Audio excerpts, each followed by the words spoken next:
With warm applause, Social Democrats greeted Olaf Scholz as he strode to the podium to receive the formal endorsement of his party as lead candidate for next month's general election.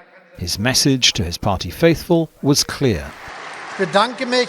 Thanks for this overwhelming vote, for giving me the task of fighting so that everything continues to go well in our country, that we can build a good future for ourselves here in these difficult times. And that's why I'm going to do all I can with your help to surprise everyone, like we did last time around. We will win.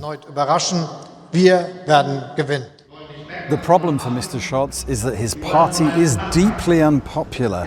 Latest polls suggest it's struggling just to stay in third place, far removed from the sort of numbers the party would need to keep him in his job. Because this is the person perhaps most likely to be the next Chancellor, Christian Democrat leader Friedrich Merz.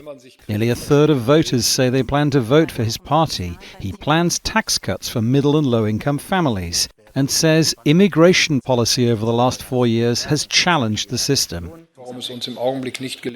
It's why we are currently failing, for example, to provide a good education in schools, why we are failing to provide sufficient healthcare, and why we are also failing to provide enough housing. It is simply an objective overburdening of our country's resources. That is something the far-right Alternative for Germany, or AfD, has long argued. On Saturday, thousands of opponents of the party tried to disrupt an event in eastern Germany where it chose its lead candidate for the post of Chancellor. 12 months ago, its leader Alice Weidel denied planning to introduce what's called remigration, expelling many migrants and refugees who've come to Germany and been integrated here. Now it is a main policy in her campaign. We need to take away asylum seekers' right to welfare payments, remove social benefits from people who have no right to be here, and carry out returns on a large scale. And I have to tell you quite honestly, if that is called remigration, then it is simply remigration. Because no mainstream party will work with the AfD, it is very unlikely Weidel will lead the next government. But polls suggest it's also very unlikely that Olaf Scholz will.